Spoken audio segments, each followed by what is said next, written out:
എല്ലാവർക്കും നല്ല നമസ്കാരം. ജാവാസ്ക്രിപ്റ്റ് നോട്ട് ജെഎസ് ട്യൂട്ടോറിയൽ സെക്ഷനിലേക്ക് സ്വാഗതം. ഈ വീഡിയോയിൽ നമ്മൾ നോക്കുന്നത് ജാവാസ്ക്രിപ്റ്റിലെ എന്നല്ല എല്ലാ പ്രോഗ്രാം ലാംഗ്വേജിൽ തന്നെ വളരെ പ്രധാനപ്പെട്ട ഒരു ഭാഗമാണ് ഫങ്ഷൻസ്. എല്ലാ പ്രോഗ്രാം ലാംഗ്വേജിലുള്ളൊരു സങ്കേതമാണ് ഫങ്ഷൻസ്. മറ്റുള്ള ലാംഗ്വേജിലെ പോലെ തന്നെ ഫങ്ഷൻസിൻ്റെ ലോജിക്കും ഓപ്പറേഷനും ജാവാസ്ക്രിപ്റ്റിലും ഏകദേശം സിമിലറാണ്. എങ്കിൽ കുറച്ച് മറ്റൊരു ലാംഗ്വേജിൽ ഇല്ലാത്ത കുറേ ഓപ്ഷൻസ്, കുറേ ഫീച്ചേഴ്സ് ജാവാസ്ക്രിപ്റ്റിലെ ഫങ്ഷനിൽ അവൈലബിൾ ആണ്. അത് നമുക്ക് പിന്നീട് നോക്കാം. ആദ്യമേ എന്താണ് ഫങ്ഷൻ എന്നുള്ളത് നോക്കുക. ഫങ്ഷൻ എന്ന് പറഞ്ഞു കഴിഞ്ഞാൽ കൂടുതൽ സംഭവങ്ങൾ എല്ലാ പ്രോഗ്രാം അല്ലെങ്കിൽ അതിൻ്റെ കോൺസെപ്റ്റ് സെയിം ആണ്. അതായത് ഒരു ബ്ലോക്ക് ഓഫ് കോഡിന്, അതായത് പർട്ടിക്കുലർ ഒരു ആക്ഷൻ ചെയ്യുന്നതിനോ അല്ലെ ടാസ്ക് ചെയ്യുന്നതിനോ വേണ്ടിയുള്ള ഒരു ബ്ലോക്ക് ഓഫ് കോഡിനെ നമ്മളൊരു പേര് കൊടുത്ത് അതിനെ നമ്മൾ പേര് കൊടുത്ത് ഡിഫൈൻ ചെയ്ത് വെക്കുന്നു. അതിന് പ്രയോജനം എന്ന് പറയുന്നത് സെയിം ടാസ്ക് തന്നെ ആ പ്രോഗ്രാമിലോ അല്ലെങ്കിൽ എപ്പോഴെങ്കിലും ചെയ്യേണ്ടി വരുമ്പോഴത്തേക്കും നമുക്ക് ആ കോഡുകൾ മുഴുവനും ഒന്നുകൂടി എഴുതേണ്ട ആവശ്യമില്ല, മറിച്ച് ആ ഫംഗ്ഷനെ കോൾ ചെയ്താൽ മതി. കാരണം എന്താ, ആ ഫംഗ്ഷൻ്റെ അകത്ത് നമ്മൾ ആ കോഡ് മുഴുവൻ ഡിഫൈൻ ചെയ്ത് വെച്ചിരിക്കുകയാണ്. ആ ഫംഗ്ഷനെ കോൾ ചെയ്താൽ മതി. അപ്പോൾ ആ ഫംഗ്ഷൻ്റെ അകത്ത് പറഞ്ഞിരിക്കുന്ന കാര്യങ്ങൾ എന്തൊക്കെയാണോ അത് പിന്നെ എക്സിക്യൂട്ട് ചെയ്യും. അതായത് കോഡ് ലൈൻ എഴുതുന്നത് നമുക്ക് കുറയ്ക്കാൻ സാധിക്കും. പിന്നെ അതല്ലാതെ ഒട്ടനവധി ഗുണങ്ങളുണ്ട് ഫങ്ഷൻസ് ഉപയോഗിക്കുമ്പോൾ. ഫംഗ്ഷൻ്റെ എന്താണ് ഫംഗ്ഷൻ എന്ന് മനസ്സിലാക്കാൻ നമുക്ക് നിത്യജീവിതത്തിലെ ഒരു ഉദാഹരണമായിട്ട് എടുക്കാം. നമ്മൾ നിത്യജീവിതത്തിൽ എന്താ പറയുക, നമ്മൾ ദോശയ്ക്കും ഇഡ്ഡലിക്കൊക്കെ ചമ്മന്തി ഉപയോഗിക്കുന്നത്. നമ്മൾ സാധാരണ 2 തരം ചമ്മന്തികളാണ് ഉപയോഗിക്കുന്നത്, തേങ്ങാ ചമ്മന്തിയും തക്കാളി ചമ്മന്തിയും. പക്ഷേ അത് ശ്രദ്ധിച്ചാൽ മനസ്സിലാകും, അതിനകത്തെ ഇൻഗ്രീഡിയൻസ് മാത്രമേ വ്യത്യാസമുള്ളൂ. അത് പ്രോസസ്സ് ചെയ്ത് അത് ചമ്മന്തിയൊക്കെ എടുക്കുന്ന പ്രോസസ്സ് ഏകദേശം സെയിമാണ്. എന്തൊക്കെയാണ് തേങ്ങാ ചമ്മന്തിക്ക് അത് ആവശ്യം വരുന്നത് എന്തൊക്കെയാണ്? തേങ്ങ വരുന്നുണ്ട്, ഉപ്പ് വരുന്നുണ്ട്, കരിവേപ്പില വരുന്നുണ്ട്, മുളക് വരുന്നുണ്ട്. തക്കാളി ചമ്മന്തിക്കകത്ത് വരുമ്പോഴത്തേക്കും ഈ തേങ്ങയുടെ സ്ഥാനത്ത് തക്കാളി വരുന്നത് മാത്രമേ ഉള്ളൂ. ബാക്കി കാര്യങ്ങളെല്ലാം തന്നെ ഏകദേശം സെയിമാണ്. അത് എങ്ങനെ ഇത് പ്രോസസ്സ് ചെയ്ത് എടുക്കുന്നു എന്നുള്ളത് സെയിമാണ്. എന്താ വ്യത്യാസം? അങ്ങോട്ട് കൊടുക്കുന്ന ഇൻപുട്ട് വ്യത്യാസമാണ്. അങ്ങോട്ട് തക്കാളിയും മറ്റുള്ള ഇൻഗ്രീഡിയൻസും കൊടുക്കുന്നു. അപ്പോൾ ഔട്ട്പുട്ട് എന്ത് കിട്ടുന്നു? നമുക്ക് തക്കാളി ചമ്മന്തി കിട്ടുന്നു. അതേസമയം തേങ്ങയെ കൊടുക്കുന്നെങ്കിൽ തേങ്ങാ ചമ്മന്തി കിട്ടുന്നു. അതായത് നമുക്ക് അങ്ങോട്ട് കൊടുക്കുന്ന കാര്യങ്ങൾ മാത്രം ഇൻപുട്ട് വ്യത്യാസം ഉണ്ടാകുന്നുണ്ട്, ഔട്ട്പുട്ടും വ്യത്യാസമുണ്ട്. പക്ഷേ അതിൻ്റെ ഇടയ്ക്ക് നടക്കുന്ന ഓപ്പറേഷൻസ് സെയിമാണ്. അപ്പോൾ ഇങ്ങനത്തെ ഇത് ഓപ്പറേഷൻ സെയിം ആയതുകൊണ്ട് ഈ പ്രോസസ്സിനെ നമ്മൾ ചമ്മന്തി ഉണ്ടാക്കുക എന്നുള്ള പ്രോസസ്സ് വേണം ഒരു ഫങ്ഷനായിട്ട് ഡിഫൈൻ ചെയ്യുക. എന്നിട്ട് ആ ചമ്മന്തി ഉണ്ടാക്കുക എന്ന പ്രോസസ്സിലേക്ക് തക്കാളി കൊടുത്തു കഴിഞ്ഞാൽ നമുക്ക് തക്കാളി ചമ്മന്തി കിട്ടുന്നു, തേങ്ങ കൊടുത്തു കഴിഞ്ഞാൽ നമുക്ക് തേങ്ങാ ചമ്മന്തി കിട്ടും. ഇതൊരു സിമ്പിൾ ഒരു എക്സാമ്പിളായിട്ട്, അതായത് ഒരു പർട്ടിക്കുലർ ആക്ഷനോ ടാസ്കോ ചെയ്യാനുള്ളതിനെ ഒരു ബ്ലോക്ക് ഓഫ് കോഡിന് ഒരു പേര് കുറച്ച്, ഒരു ഫംഗ്ഷൻ്റെ പേര് കൊടുത്ത്, ഫംഗ്ഷന് പേര് വേണം, ഏതൊരു ഫംഗ്ഷനും പേര് വേണം, ആ പേര് കൊടുത്ത് നമ്മൾ ഡിഫൈൻ ചെയ്ത് വെക്കും. നമുക്ക് ആവശ്യമുള്ളപ്പോഴൊക്കെ ആ ഫംഗ്ഷനെ കോൾ ചെയ്യണം. കോൾ ചെയ്യുമ്പോൾ എന്താ നടക്കുന്നത്? ആ ഫംഗ്ഷൻ്റെ അകത്ത് എന്തൊക്കെയാണ് നമ്മൾ ഡിഫൈൻ ചെയ്ത് വെച്ചിരിക്കുന്നത് അതെല്ലാം നടക്കും. അപ്പോൾ നമുക്ക് കോഡിൻ്റെ ലൈൻ ഒത്തിരി കുറയ്ക്കാൻ സാധിക്കും. അതുകൊണ്ട് തന്നെ എക്സിക്യൂട്ട് ചെയ്യുമ്പോൾ മെമ്മറി ലാഭിക്കാൻ സാധിക്കും. പിന്നെ കോഡ് മനസ്സിലാക്കാൻ റീഡബിലിറ്റി ഭയങ്കര എളുപ്പമായിരിക്കും. അങ്ങനെ ഒത്തിരി ഗുണങ്ങളുണ്ട്. നമുക്ക് ആദ്യം ഒരു ഫംഗ്ഷൻ്റെ സിൻറ്റാക്സ് നോക്കാം. ജാവാസ്ക്രിപ്റ്റിലെ ഫംഗ്ഷൻ്റെ ആദ്യത്തെ പറയുന്നത് ഫംഗ്ഷൻ എന്നൊരു കീവേഡാണ് ഉപയോഗിക്കുന്നത്. മറ്റുള്ള ലാംഗ്വേജിലെ പോലെ തന്നെ ഫംഗ്ഷൻ എന്ന കീവേഡാണ് ഇവിടെ ഉപയോഗിക്കുന്നത് ഒരു ഫംഗ്ഷൻ ഡിഫൈൻ ചെയ്യാൻ. പിന്നീട് വരുന്നത് ഫംഗ്ഷൻ്റെ പേരാണ്. അത് എന്ത് വേണമെങ്കിലും. ഇപ്പോൾ ചമ്മന്തി അരയ്ക്കുക എന്നുള്ള ഫംഗ്ഷൻ്റെ കാര്യത്തിൽ മേക്ക് ചമ്മന്തി എന്നൊരു ഫംഗ്ഷൻ വേണം നമുക്ക് കൊടുക്കാം. നെയിം എന്ന് പറയുന്നത് എന്ത് വേണമെങ്കിലും പേര് എന്ത് വേണമെങ്കിലും. പക്ഷേ നമ്മളെ ചെയ്യുന്ന ഓപ്പറേഷനുമായിട്ട് റിലേറ്റഡ് ആയിട്ടുള്ള പേരാണെങ്കിൽ വളരെ നല്ലതാണ്. കാരണം അടുത്ത പ്രാവശ്യം ഫംഗ്ഷൻ കോൾ ചെയ്യുമ്പോൾ നമുക്ക് ആ ഓപ്പറേഷനും പേര് നമ്മൾ ലിങ്ക് ചെയ്യാൻ സാധിക്കുന്നുണ്ട്. ആ പേര് പെട്ടെന്ന് കാര്യങ്ങൾ മനസ്സിലാക്കാൻ സാധിക്കും. എന്നും വെച്ചാൽ ഒരു നിർബന്ധമില്ല, പേര് ഇന്നതായിരിക്കണം എന്നൊരു നിർബന്ധമോ കാര്യങ്ങളൊന്നുമില്ല, പേര് എന്ത് നോക്കാം. അതിനുശേഷം ഇവിടെ പാരാമീറ്റർ 1 പാരാമീറ്റർ 2 എന്ന് പറഞ്ഞാൽ അത് ഈ ഫംഗ്ഷൻ്റെ അകത്തേക്ക് എന്തെങ്കിലും വാല്യൂ നമ്മൾ പാസ് ചെയ്യണമെങ്കിൽ അതിനെ നമ്മൾ പാരാമീറ്ററിലേക്ക് അസൈൻ ചെയ്യാം. അപ്പോൾ ഈ കോൾ ചെയ്ത സമയത്ത് അസൈൻ ചെയ്യാൻ വേണ്ടിയാണ് പാരാമീറ്റർ 1 പാരാമീറ്റർ 2 എന്ന് പറയുന്നത്. എത്ര പാരാമീറ്റർ എത്ര വേണമെങ്കിലും ആകാം. അതിനെക്കുറിച്ച് ഇപ്പം കൺഫ്യൂസ് അടിക്കേണ്ട ആവശ്യമില്ല. നമുക്ക് എക്സാമ്പിൾ നോക്കുമ്പം ഡീറ്റെയിൽ ആയിട്ട് പറയാം. ഇപ്പം ഒരു സിൻടാക്സ് മാത്രം കാണിക്കുന്നുള്ളൂ. ഫംഗ്ഷൻ നെയിം പാരാമീറ്റർ വല്ലതും ഉണ്ടെങ്കിൽ പാരാമീറ്റർ വേരിയബിൾ ഡിക്ലെയർ ചെയ്യുക. അതിനുശേഷം ആ പ്രോസസ്സ് എന്തൊക്കെയാണ് ചെയ്യാനുള്ള കാര്യങ്ങൾ മുഴുവൻ കോഡിൻ്റെ അകത്ത് എഴുതുക. അതിനുശേഷം എന്തെങ്കിലും റിസൾട്ട് റിട്ടേൺ ചെയ്യണമെങ്കിൽ അതിനെ റിട്ടേൺ ചെയ്യുക. അതിനുശേഷം ആ ഫംഗ്ഷനെ വിളിക്കുക. ഇപ്പോൾ നെയിം എന്നാണ് ഇവിടെ ഞാൻ ഫംഗ്ഷന് പേര് കൊടുത്തേക്കുന്നത്. ഇപ്പോൾ മേക്ക് ചമ്മന്തി എന്നുള്ളതാണെങ്കിൽ അതിനകത്തേക്ക് ഇതും വേരിയബിൾ കൊടുക്കുക. അപ്പം ഇതിനകത്തുനിന്ന് ഈ കോഡ് എക്സിക്യൂട്ട് ചെയ്തിട്ട് അതിൻ്റെ ഔട്ട്പുട്ട് റിസൾട്ടായിട്ട് റിട്ടേൺ ചെയ്ത് വരും. ഇപ്പം ഇതൊക്കെ കണ്ടപ്പം നല്ലതുപോലെ കൺഫ്യൂഷൻ ആയിട്ടുണ്ടെന്ന് അറിയാം. പേടിക്കണ്ട. നമ്മളിപ്പം എക്സാമ്പിൾ നോക്കുമ്പോഴത്തേക്കും എല്ലാ കൺഫ്യൂഷനും മാറും. നമ്മൾ എക്സാമ്പിൾ നോക്കാം.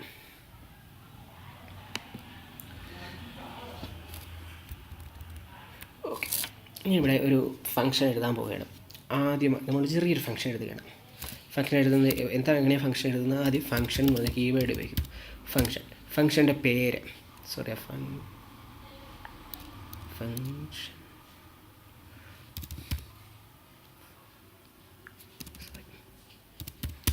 ഫങ്ഷൻ നമുക്ക് welcome to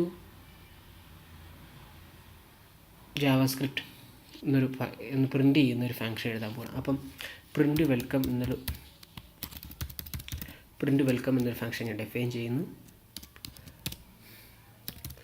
console.log welcome to JS. ഇപ്പോൾ നമ്മൾ ഫംഗ്ഷൻ ഡിഫൈൻ ചെയ്ത് കഴിഞ്ഞു. ഇപ്പോൾ ഓർക്കുക, ഇപ്പോൾ നമ്മൾ ചെയ്ത് കഴിഞ്ഞ ഓപ്പറേഷൻ എന്ന് പറയുന്നത് ഒരു ഫംഗ്ഷൻ ഡിഫൈൻ ചെയ്ത് കഴിഞ്ഞു. അത് ഇപ്പം ഈ ഫംഗ്ഷൻ അത് ഒരു ലൈൻ കോഡേ ഉള്ളൂ. ഇത് എത്ര ലൈൻ വേണം കോഡാകാം. നമുക്ക് എന്താണോ ചെയ്യേണ്ടത് അത് മുഴുവൻ ഫംഗ്ഷൻ എടുത്ത് എഴുതുക. അതിനുശേഷം ഫംഗ്ഷൻ നമ്മൾ ഇവിടെ ഡിഫൈൻ ചെയ്ത് കഴിഞ്ഞു. പിന്നെ ഈ കാര്യം എപ്പോഴൊക്കെയാണോ ആവശ്യമുള്ളത് അപ്പോഴൊക്കെ നമ്മൾ വിളിക്കുകയാണ്. ഇപ്പോൾ നമ്മൾ ഡിഫൈൻ ചെയ്ത് കഴിഞ്ഞു. അതിനുശേഷം അതിനെ ഒന്ന് വിളിച്ച് നോക്കാം. നമുക്ക് എന്ത് സംഭവിക്കും നോക്കാം. ഞാൻ വിളിക്കുന്നു. ഓക്കെ, വെൽക്കം ടു JS എന്ന് പറഞ്ഞു. നമുക്ക് ആ വിളിക്കുന്നില്ല എങ്കിൽ എന്ത് സംഭവിച്ചു? ഞാൻ കമൻറ്റ് ചെയ്യുന്നു. ഞാൻ ഫംഗ്ഷൻ വിളിക്കുന്നില്ല, മറിച്ച് എന്ത് സംഭവിച്ചു? ഡിഫൈൻ ചെയ്ത് വെച്ചു. ഫംഗ്ഷൻ ഡിഫൈൻ ചെയ്ത് വെച്ചു. ഇവിടെ നമ്മൾ ഫംഗ്ഷൻ ഡിഫൈൻ ചെയ്ത് വെച്ചു, മറിച്ച് പക്ഷേ നമ്മൾ വിളിച്ചില്ല, ഫംഗ്ഷനെ കോൾ ചെയ്തിട്ടില്ല. അപ്പോൾ അത് നടക്കത്തില്ല. ഇത്രേ ഉള്ളൂ പ്രിൻ്റ് വെൽക്കം. പക്ഷേ ഈ ഒരു എക്സാമ്പിളിൽ എന്താണ്, ഫംഗ്ഷൻ ഇല്ലെങ്കിലും ഒരു പ്രശ്നമില്ല. നമ്മൾ ഈ ഫംഗ്ഷനെ മുഴുവൻ ഞാൻ റിമൂവ് ചെയ്യുന്നു. ഫംഗ്ഷൻ ഒന്നും ഇല്ലെങ്കിൽ പോലും ഈ ഓപ്പറേഷൻ സത്യത്തിൽ ഫംഗ്ഷൻ യാതൊരു ഇപ്പോഴും എന്താ സംഭവിക്കും? ഇപ്പോഴും നമുക്ക് പ്രിൻ്റ് വെൽക്കം കിട്ടും. പക്ഷേ എപ്പോഴാണ് നമുക്ക് ഇത് ആവശ്യം വരുന്നത്? ഈ സെയിം സംഭവം തന്നെ ഈ ഒരു ഫംഗ്ഷനുള്ളിൽ 10-20 ലൈൻ കോഡുള്ളൂ. അപ്പം ഉള്ളും താനും നമുക്ക് ആ കാര്യങ്ങൾ 5-6 പ്രാവശ്യം വേണം തന്നെ. അപ്പം ഫംഗ്ഷൻ ഇല്ല എങ്കിൽ നമുക്ക് 20x5 പ്രാവശ്യം പിന്നെയും എഴുതിക്കൊണ്ടിരിക്കണം. അതേസമയം ഫംഗ്ഷൻ ആണെങ്കിൽ ജസ്റ്റ് ആ ഫംഗ്ഷനെ കോൾ ചെയ്താൽ മതി.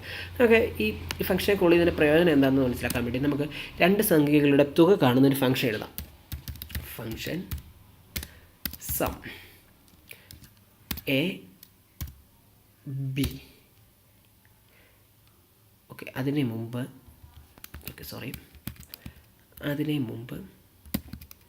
ഈ ഫംഗ്ഷൻ ഉണ്ട്. ഈ ഫംഗ്ഷൻ്റെ അകത്ത് നമുക്ക് എങ്ങനെ ഈ ഫംഗ്ഷനിലേക്ക് ഒരു പാരാമീറ്റർ പാസ് ചെയ്യാമെന്നുള്ള നോക്കുക. ഇപ്പം പ്രിൻ്റ് വെൽക്കം എന്നുള്ള ഞാൻ കൊടുത്തത്. ഇവിടെ വരുന്ന വേരിയബിളിനെ ഞാൻ ഇവിടെ വരുന്ന ആർഗ്യുമെൻറ്റിനെ സ്വീകരിക്കാൻ ഞാൻ ഒരു പാരാമീറ്റർ കൊടുക്കുകയാണ്.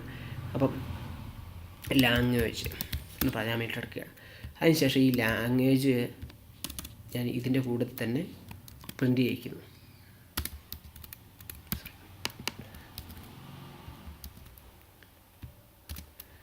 അപ്പം ഇതിൻ്റെ കൂടത്തെ ഇവിടുന്ന് പാസ് ചെയ്ത് വിടുന്ന വാല്യൂ അവിടെ ചെല്ലും. നോക്കാം.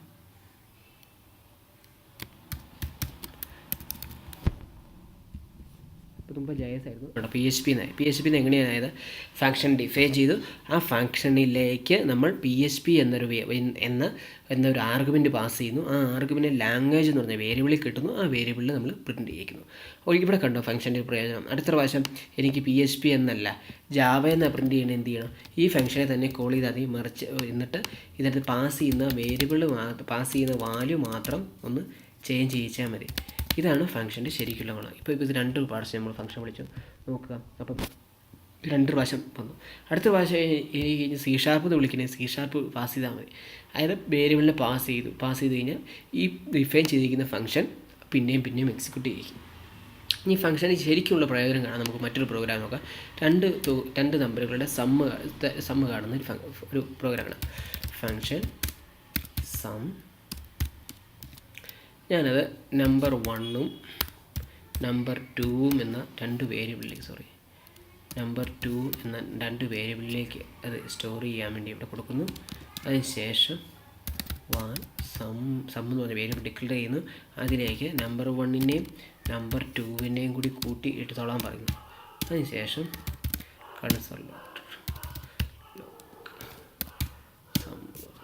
അപ്പോൾ നമ്മൾ ഫംഗ്ഷൻ ഇവിടെ ഡിഫൈൻ ചെയ്തു. ഞാൻ ഫംഗ്ഷനെ കോൾ ചെയ്യാൻ പോകണം.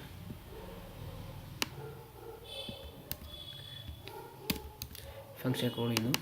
എനിക്ക് വേണ്ടത് 1ഉം 3ഉം തമ്മിലുള്ള തുകയാണ്. ഇപ്പോൾ ഇവിടുന്ന് പാസ് ചെയ്യുന്നു. ഓക്കെ, 4 നമുക്ക് ഉത്തരം കിട്ടി. 4 ഉത്തരം കിട്ടിയത് എങ്ങനെയാണെന്ന് പ്രോഗ്രാം ഒന്നുകൂടി നമുക്ക് നോക്കാം.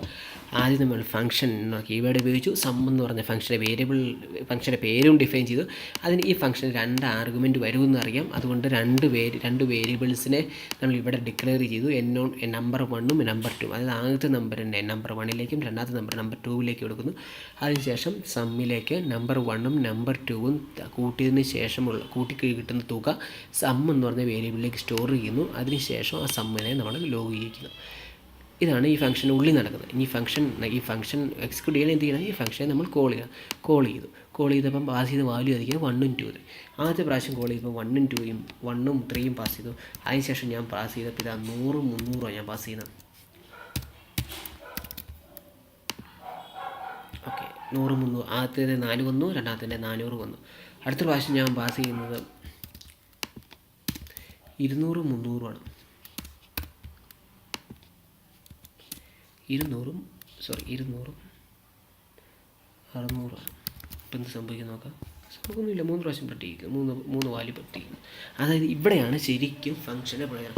സപ്പോസ് നമുക്ക് ഫംഗ്ഷൻ സം എന്ന് പറഞ്ഞൊരു ഫംഗ്ഷൻ ഇല്ലായിരുന്നു എന്ന് ഓർക്കുക.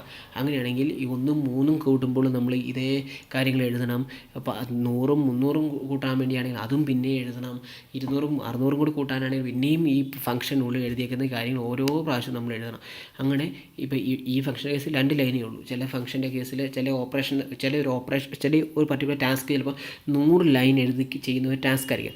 ആ ടാസ്ക് ഒരു ഫംഗ്ഷൻ്റെ ഉള്ളിലാണെങ്കിൽ അടുത്ത പ്രാവശ്യം സെയിം ടാസ്ക് വിളിക്കുമ്പോൾ ആ ഫംഗ്ഷനെ കോൾ ചെയ്തത്.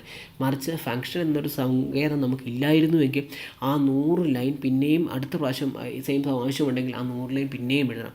ഇവിടുത്തെ കേസിൽ ഇപ്പം ഈ കാര്യങ്ങൾ നടത്താൻ വേണ്ടി കൂട്ടുന്നതിന് വേണ്ടി ഒരു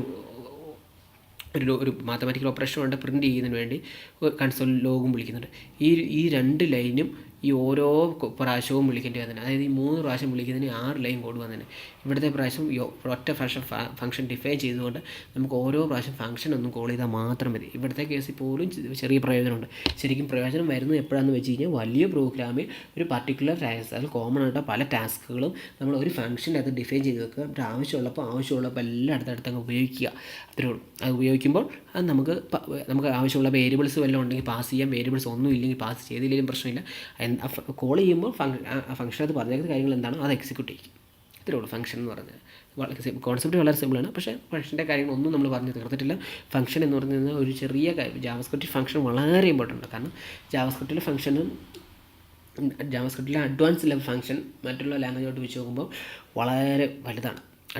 അഡ്വാൻസ് ലെവൽ എന്ന് പറഞ്ഞാൽ മറ്റുള്ള ലാംഗ്വേജിൽ ഒന്നും ഫംഗ്ഷൻ ഇല്ലാത്ത പല പ്രത്യേകതകളും പല ഫീച്ചേഴ്സും ജാവാസ്ക്രിപ്റ്റിലെ ഫംഗ്ഷനുണ്ട്. അപ്പോൾ ജാവാസ്ക്രിപ്റ്റിലെ ഫംഗ്ഷൻ മനസ്സിലായില്ല എന്ന് പറഞ്ഞാൽ ജാവാസ്ക്രിപ്റ്റ് മനസ്സിലായില്ല എന്നുള്ളതാണ് അർത്ഥം. കാരണം ജാവാസ്ക്രിപ്റ്റിലെ ഫംഗ്ഷനും കോൾ ബാക്കുമാണ് ജാവാസ്ക്രിപ്റ്റിലെ ബേസ്. അല്ലെ വേറെ ഏതൊരു പ്രോഗ്രാം ലാംഗ്വേജിനേക്കാളും വ്യത്യസ്തമാക്കുന്ന ജാവാസ്ക്രിപ്റ്റിലെ ഫംഗ്ഷൻസ് അത് കോൾ ബാക്സ് ആണ്. കോൾ ബാക്സ് എന്ന് പറയുന്നത് ഫംഗ്ഷൻ തന്നെ. ഒരു ഫംഗ്ഷനെ പ്രത്യേക രീതി വിളിക്കുന്നതിനാണ് കോൾ ബാക്സ് എന്ന് പറയുന്നത്. ഫംഗ്ഷൻ തന്നെയാണ്. ഫംഗ്ഷനാണെന്ന് നമ്മൾ തന്നെ മനസ്സിലാക്കുക. അപ്പം ഫംഗ്ഷനിൽ കാര്യത്തിൽ എന്തെങ്കിലും ഡൗട്ട് ഉണ്ടെങ്കിൽ താഴെ ചോദിക്കുക. പേടിക്കുന്ന ഫംഗ്ഷൻ്റെ കേസിൽ variables, scope of the variables, അങ്ങനത്തെ outer variable, inner variable, arrow functions, function as a variable, function as a object, അങ്ങനത്തെ ഒത്തിരി കാര്യങ്ങൾ പറയാനുണ്ട്. ഒന്നും ആയിട്ടില്ല. ഇവിടെ നമ്മൾ ജസ്റ്റ് എല്ലാ ലാംഗ്വേജിലെയും സെയിം സിൻറ്റാക്സ് പോലെ ഇവിടെ പറഞ്ഞതേ ഉള്ളൂ. എന്തെങ്കിലും സംശയം ഉണ്ടെങ്കിൽ താഴെ കമൻറ്റ് ചോദിക്കുക. നന്ദി.